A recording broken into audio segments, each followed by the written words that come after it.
Welcome back to Breakfast Central. I'm about to talk about something that really excites me, and when it comes to conversations about food, counts me in. Nigerian cuisine is just as diverse as the country's ethnic groups. Many Nigerian chefs are attracting a new audience to Nigerian cuisine and culture, and some are set to do that, but not just do that, break new and unimaginable records. One of such is multi-talented TV producer, actor, presenter, and foodpreneur Hilda Baci, professionally known as Hilda Baci. She's set to embark on a 4-day Cook-A-Thon to break the world record for the longest cooking time for an individual. The Cook-A-Thon is part of efforts to showcase our culinary skills to the world, putting the country on the global map, and also to be able to show just how important cooking is a part of life. Welcome to the show, Hilda. Thank you so much for joining us. Thank you so much for having me. I think that what you're doing is brilliant. Thank you.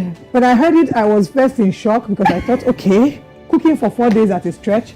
I'm just right here struggling to balance my everyday life with just trying to cook a healthy meal for myself. So I've read about your journey through cooking and how it's, something that you grew up with. And I know you also hosted cooking shows. Yes. But at what point, did you decide I need to break records with cooking? What inspired that? I mean, it's a thought I've had. For the first time I thought about it was actually 5 years ago. And I remember telling my brother about it, and I was really obsessed with Guinness World. I used to watch it, I used to read like the books and all.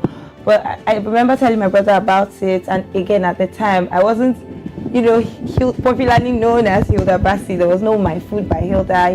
I hadn't necessarily built the brand that I have now. So I would say it wasn't God's time at that time. Right. So even when I had tried to apply, I was told that I had to wait a couple years, because at the time that was when the current record holder had just broken the record. So I kept thinking about it. I thought about it 3 years ago. I'm like, oh, I think I'm still gonna do this. But honestly, at the end of the year last year, I figured now it's the time, and I reached out to a couple people to help me put the team together. Amazing story. We'll come back to talk about the current world holder who holds 87 hours 45 minutes and 0 seconds in India, I believe. We'll come back to talk about. We're still joined by Hilda Baci. Please stick around.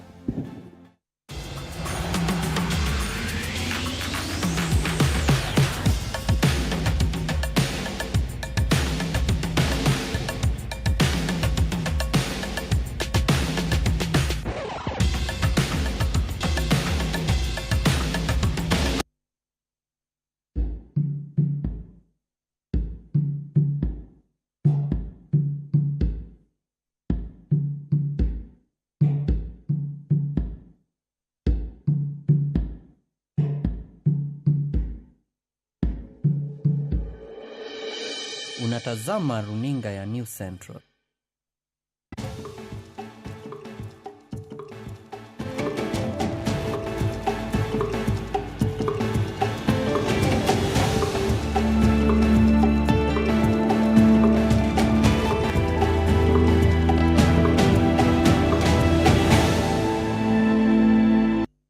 Still here with Hilda Baci, foodpreneur, and someone who's attempting to break the Guinness World Record for the longest marathon cooked by an individual. And I'm so excited because it's not just a win for her when she does win, but it is a win for the continent of Africa. Hilda, we talked about you made reference to the person who had just won at the time in 2019. According to the report, I hear that it's 87 hours, 45 minutes and 0 seconds in Rewa, India in 2019. Yes. Did you maybe have to study what the person did? Were there lessons that you had to learn from there? In fact, I have my YouTube, my Google search history.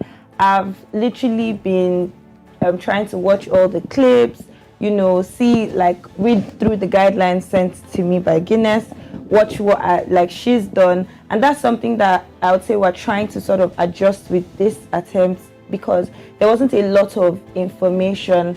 It was just a general overview, and even down to the clips, they were just really short snippets. So I think the longest video on YouTube is about 4 minutes and something. So it was like a quick edit.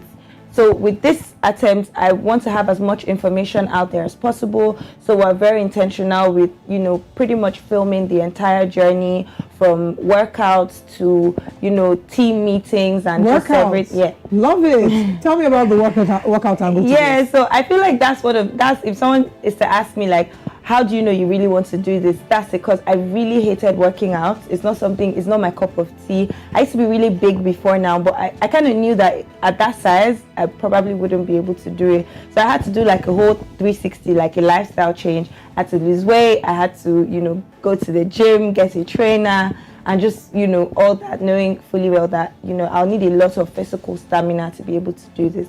It's not just physical, it's mental as well, but it's just important to also have like the physical aspect of it in check. Absolutely. So you had to go work out and do like a lifestyle overhaul. Yeah. What are some of the challenges you maybe foresee? Because sometimes you have to go ahead in time to look at some of the challenges and then start to work on those challenges in the I moment. would say, so I did like a mock trial, which was rounded up yesterday. Yeah, I'm glad so you I did that. 24 hours, and I would say one of the biggest struggles I noticed was apparently when you take a break, because you get 5 minutes in after every completed 1 hour. So I sort of accumulated my breaks and I had 30 minutes. It was harder to continue after the 30 minutes. So my body sort of needed like 2 hours to adjust to now get me back to like stamina. So I'm trying to figure out how I'm going to be able to just navigate through that. But my brother was telling me something about, having to push through the struggles, like your body is telling you that it needs to shut down. But then if you don't shut down, it would have to sort of just readjust and recalibrate to get you through. So I would say that's like the biggest struggle I noticed when I did the 24 hours dry run. So are you going to maybe do like a 4-hour dry run before the D-Day, or you're saving the best for No, last? so I'll save the best for last, honestly. I mean, we're going to try to do 48 hours, but then again, I wasn't sure how my body was going to respond to it. So we're like, because it's so close, it's literally in 2 weeks, it's better to keep it like short and do like 1 day, then we'll do like the 4 days after. Because in truth, doing 2 days doesn't mean you're going to be able to do 4 days. That's not actually how it works. Absolutely. What do you think that this will do for you as a brand? If you win this, I hope you win this, and for Nigeria as a country, and then for Africa as a continent. So I don't want to go one side and just be like all women, but honestly, I feel like it's very important to me that young girls my age or even younger than me see that like they can actually dream big and do like really big things. Because sometimes when I look at the plan and what we're trying to do, it's like it's a very expensive venture. Absolutely. But I just know for a fact that it's important for me to do this for myself, just from where I'm coming from, like from my background, so that the women that come after me just can say, oh, see, like Hilda did that, so I can do better than that. Because even in the Bible it says like the later shall be greater than the former. So it's almost like I'm trying to set precedents for like those that are coming after me to be able to dream like bigger than I am or than I'm dreaming right now, and it's just also nice to be able to do this. Apart from like the benefits for myself and for my brand, I honestly feel like I'll be taking it a lot more seriously. Because if I'm being honest, like girls that look like me, there's always like a certain kind of perception about people like girls, like young girls like me, or there's like, I feel like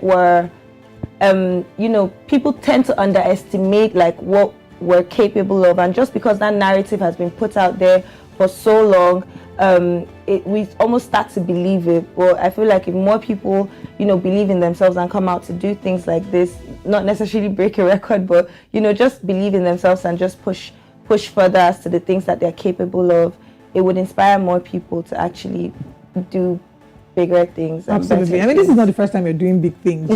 You have won an international competition where you beat a Ghanaian chef, and you beat several other chefs. So it's great to see that you keep pushing yourself and teaching yourself and teaching your body that and your mind more importantly, that there's no limit to what you can achieve. But you talked about being able to set the pace or set the way for other women coming behind you. So I'd like to ask you, which of the women who have gone ahead of you inspire you, maybe in the cooking space or outside?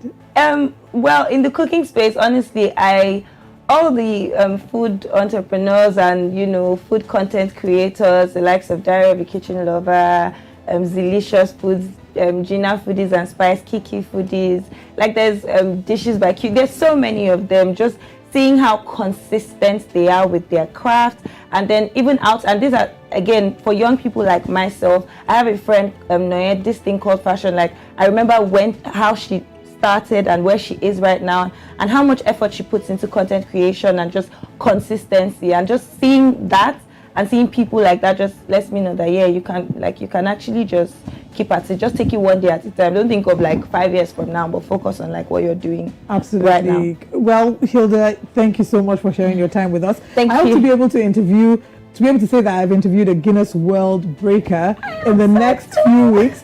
When is it happening again? On the 28th, the attempt starts on the 28th of April, hopefully through till the 1st of May.